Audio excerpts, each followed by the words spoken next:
right, welcome back to The Explainer. So get this, the Nobel Prize in Physics. This year, it went to artificial intelligence. I know, it sounds kind of weird, right? Like a category error. But stick with me because today we're going to dig into this really cool hidden connection between how AI thinks and, believe it or not, the fundamental laws of our physical universe. Yeah, this is the question that had a lot of us doing a double take. You think AI, you think computer science, you think code. So why on earth would it get the most prestigious award in physics, of all things? It feels like a total mix-up, but it's not.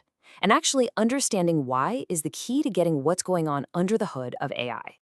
Okay, so here's the secret. The whole reason AI and physics are connected, well, it all goes back to magnets and even gases. Seriously, the foundational concepts that let a machine actually learn something new, they were directly inspired by how tiny little atoms behave inside a magnet. It's a pretty wild story, so let's dive in. All right, first up, let's talk about one of the laureates, John Hopfield. So picture this, it's the early 1980s, and Hopfield is wrestling with this really fundamental question about memory. How do our own brains do it? How do we conjure up a complete memory when we're only given a tiny, fuzzy fragment of it? You know that feeling, right? When a word is right on the tip of your tongue, your brain just starts cycling through all these similar words, ramp, rad, rake, until, pop, it lands on the right one. That's the exact process Hopfield wanted to replicate. He wanted to build a network that could take some messy, incomplete input and just find the closest, sharpest memory it had stored away. And this is where it gets really cool, because Hopfield was a physicist first. So when he looked at a bunch of digital neurons in a network, he didn't just see computer science, he saw magnets. He realized that the way tiny atomic spins in a magnetic material all influence each other to line up and form these stable patterns, well, that's exactly what he wanted his network to do. The stable patterns weren't magnetic domains, they were memories. So to explain this, Hopfield came up with this brilliant analogy. Think of a landscape, with hills and deep valleys. Every memory you store is like carving out one of those deep valleys. Now, if you give the network an incomplete memory, that's like placing a little ball somewhere on a slope. And what does the ball do? It naturally rolls downhill, right? It finds the lowest point, and boom, it settles at the bottom of the nearest valley. That's your retrieved memory. It's just such a simple, elegant idea, borrowing a concept straight from physics. But, okay, remembering things is one thing. What about actually learning? And that question brings us to our second laureate, Geoffrey Hinton. Hinton's goal was even more ambitious. He wasn't just interested in retrieval. He wanted machines to go beyond simply remembering things. He wanted them to learn, to actually categorize the world all on their own. Now, this meant a complete shift in how we think about programming.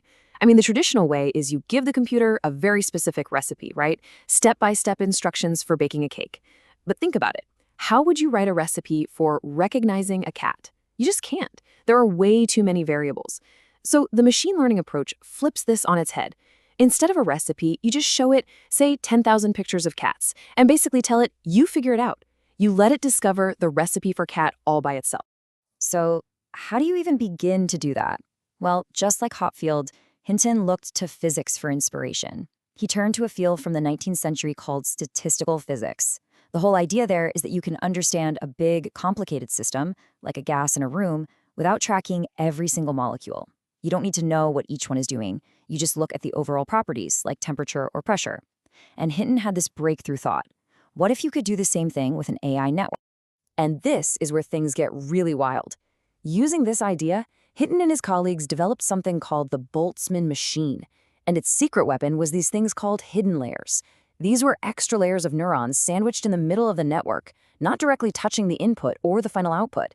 This gave the AI a sort of internal workspace, a place to form its own abstract concepts. It could learn things like furriness or has pointy ears, without ever being told what those things are. It's a lot like how a toddler learns what a dog is, not from a dictionary definition, but just by seeing a whole bunch of them. So there you have it, Hopfield's energy landscapes for memory and Hinton's statistical physics for learning. Two revolutionary ideas, both born from the world of physics. And together, they basically laid the entire foundation for the AI we see all around us today. The thing is, the scale of what's been built on that foundation, it's just on a whole other level. I mean, it's something I don't think even they could have predicted. Yeah, the large language models we're all using now, they're running on these same core principles. But they are absolutely enormous. We're talking about models with over 1 trillion parameters. Now, what's a parameter? You can just think of it like a tiny little adjustment knob. And every time the AI learns something, it tweaks these knobs. So imagine having a trillion of those knobs to fine-tune. That's what lets these systems understand and generate such incredibly complex language and ideas.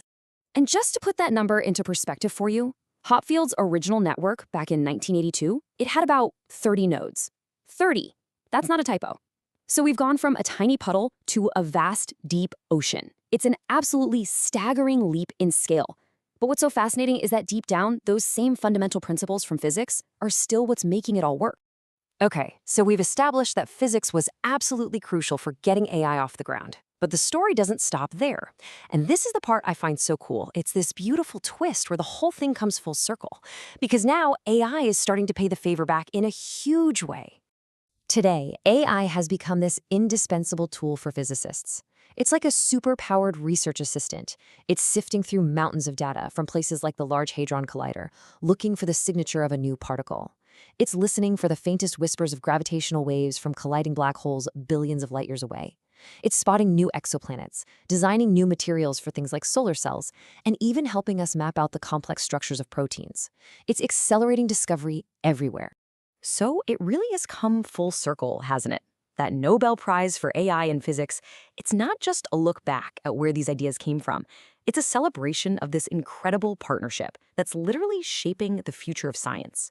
The laws of physics gave us the intellectual tools to build AI's brain, and now that AI is giving us the power to see the universe in a whole new way.